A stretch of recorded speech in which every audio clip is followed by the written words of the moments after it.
One went from a prison cell straight to commanding an army. One reached Berlin first and was ordered to step aside. One defeated Japan in 11 days. These men won the most brutal war in human history. These are the 15 most powerful Russian generals of World War II. Let's begin with the General Eisenhower, called the greatest commander of the entire war, Marshal Georgy Zhukov. Deputy Supreme Commander Georgy Zhukov was the only Allied commander to fight both Germany and Japan in the same war.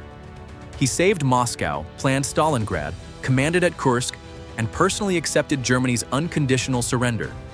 Eisenhower called him the most outstanding commander of World War II.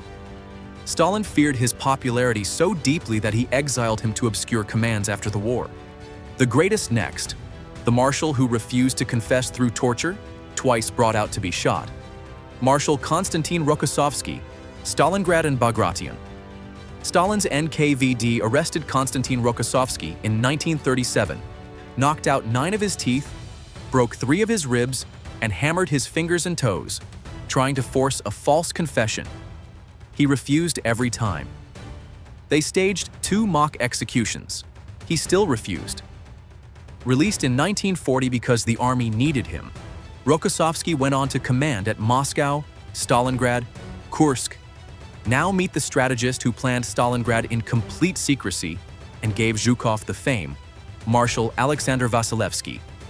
Chief of General Staff Alexander Vasilevsky planned Operation Uranus, the encirclement of the entire German 6th Army at Stalingrad, in complete secrecy while German intelligence remained unaware of Soviet intentions. Chief of the Soviet General Staff during the war's most critical years, he coordinated multiple front operations simultaneously across thousands of kilometers. Stalin trusted him so completely that Vasilevsky was present at moving to the general who reached Berlin first and was made to step aside, Marshal Ivan Konev, 1st Ukrainian Front. Ivan Konev reached Berlin before Zhukov in 1945. Then Stalin rerouted the front boundaries to ensure Zhukov received the glory of capturing the city. Konev accepted it in silence. He had already liberated Ukraine, Poland, and Czechoslovakia and crossed the Oder River faster than anyone predicted. His rivalry with Zhukov consumed both men for decades. Stalin used that rivalry step forward to the commander who fought from the war's first disaster to its very last battle, Marshal Rodion Malinovsky, Stalingrad and Manchuria. Rodion Malinovsky survived the disaster of 1941 when entire Soviet armies were surrounded and destroyed, rebuilt shattered units under fire, and commanded at Stalingrad and in the liberation of Ukraine. After Germany surrendered, Stalin immediately transferred him east.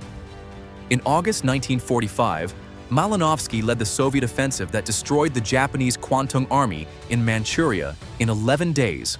One of here is the marshal who liberated the Balkans and was quietly sidelined for being too famous, Marshal Fyodor Tolbukhin, 3rd Ukrainian Front.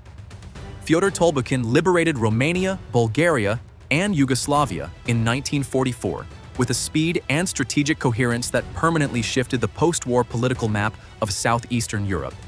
His campaign across the Balkans brought an entire region into the Soviet sphere of influence in months. He died in 1949, just 4 years after the war.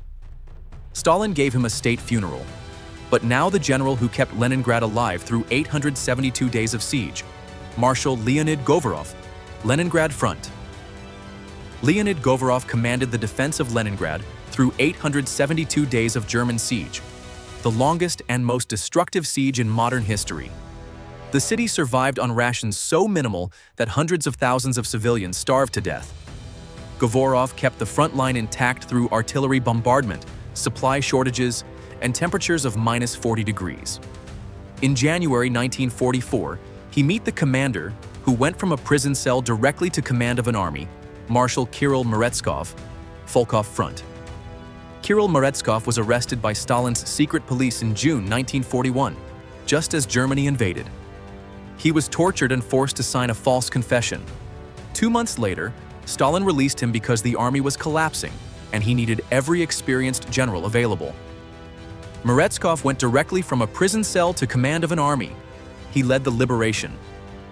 Next is Stalin's old friend, who lost 4 armies and was never executed for it, Marshal Semyon Timoshenko, Early war commander Semyon Timoshenko was a hero of the Russian Civil War and Stalin's personal friend, qualities that kept him in senior command positions long after his battlefield performance had demonstrated he was not suited for modern industrial warfare.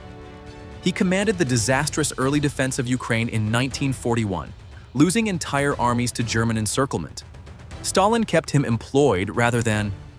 Now, the only man Stalin addressed as "you," who directed operations from a hospital bed, Marshal Boris Shaposhnikov.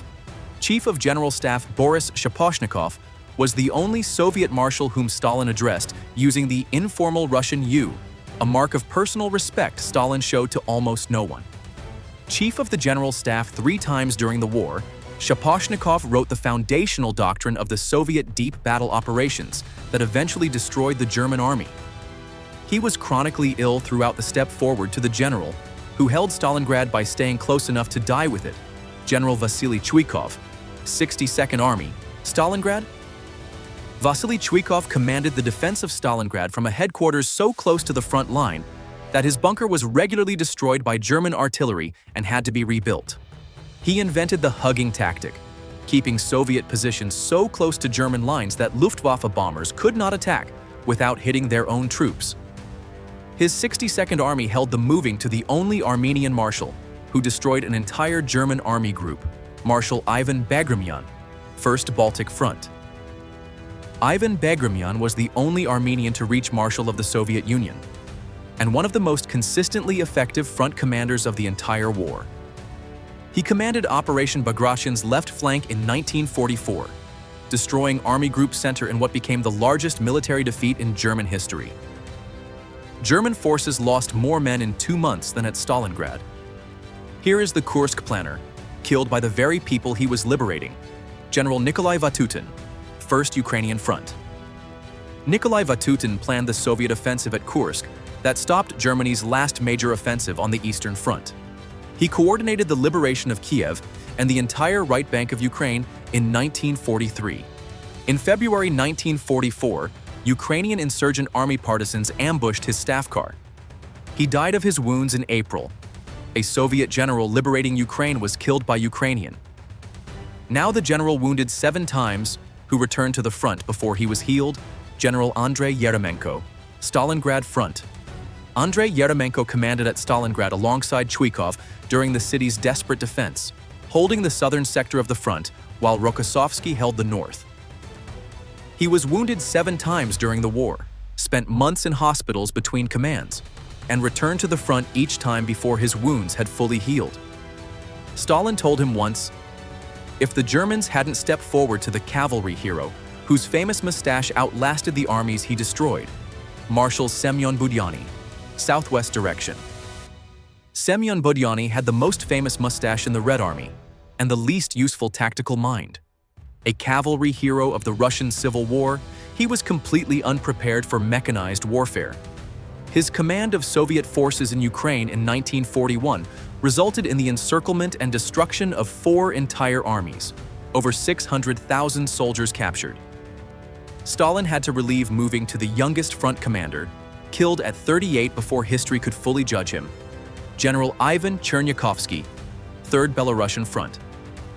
Ivan Chernyakhovsky was the youngest front commander in the Red Army, promoted to general at 34 after demonstrating exceptional ability at Kursk and in Operation Bagration. He commanded the capture of the entire Belarusian operation's northern flank with an aggression and speed that consistently outpaced German defensive preparations.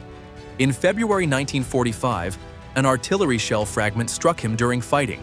And finally, the general who commanded the largest tank battle in history and filed a false report about it, Marshal Pavel Rotmistrov, 5th Guards Tank Army. Pavel Rotmistrov commanded the largest tank battle in history at Prokhorovka in July 1943. 1,500 Soviet and German tanks clashing in a single engagement during the Battle of Kursk. Soviet losses were catastrophically higher than German.